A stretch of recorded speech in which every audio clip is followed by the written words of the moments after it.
I also want to bring on to our coverage right now Mattia Nelles. He's a political analyst joining us live from Dusseldorf. He had managed to get out of Ukraine during this crisis. He joins us live from Dusseldorf in Germany at this time. Good morning, Mattia. Thank you very much for joining me. I hope I'm pronouncing your name correctly. I wanted to quickly first ask you, Mattia, about this fresh piece of breaking news that's coming in from Kyiv, with the Ukrainian military headquarters saying that the enemy, the Ukraine's enemy in this crisis, Russia, has managed to regroup. They're obviously talking about that large military convoy that's been moving slowly outside the city. They've also taken the names of the Wagner group, the Kadyrovitsky as well. What are you making of this? They say that there could be a big assault coming very soon on the capital. Well, that is a serious threat to the capital, but as your colleague or correspondent on the ground has reported, the forces are now concentrated so far in Kyiv's northwest. There are reports of shellings in the Brewery district, which is on the east. So first of all, I take the threat of the Ukrainian general staff very serious. And as your correspondent was saying, we have been warned about this column now for nearly 9 days. So I think we are not seeing a full encirclement yet of Kyiv, but we are seeing first attempts of the Russian forces to push into the outskirts and to remain there, and to then pose a threat, potentially an invasion to the capital. But let's be honest, the Kadyrovites or the Chechens, the Wagnerites, their mercenary army, they will face stiff resistance. So they shouldn't assume that this is going to be a cakewalk. But this is the reason I'm asking this is because there have been many claims that have been made on both sides which are difficult to corroborate on the ground for obvious reasons, Mattia. Do you think it's credible that the Wagner group or the Kadyrovites would be involved in some kind of attack on Kyiv along with the regular forces that are coming in?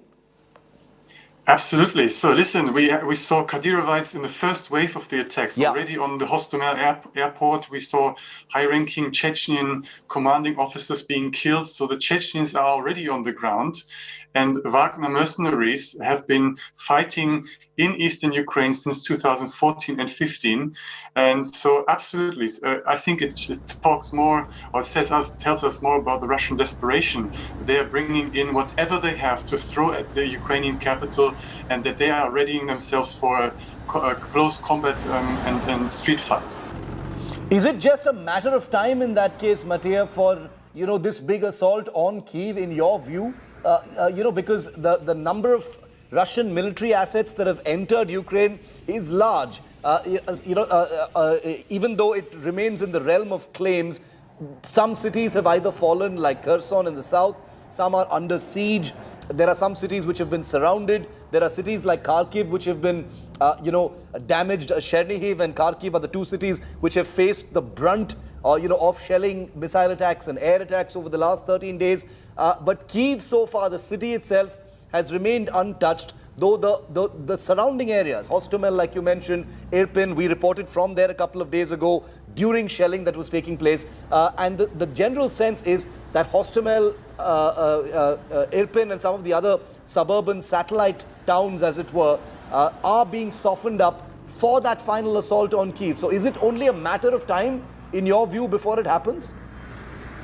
There's certainly only a matter of time before the Russians attempt to either surround, or if they're really daring to go into the city, that's only a question of time, yes. But I would add that what we see in Kharkiv or in Sumy, in Chernihiv, you mentioned Mykolaiv as well, or Mariupol, speaks to their desperation and to their surprise that the Russian forces have indeed met a stiff resistance, and instead of just walking into the cities and being welcomed as liberators, they are facing stiff resistance by the Ukrainian armed forces, by the territorial defense forces, and even once the cities are occupied, the population there resists peacefully.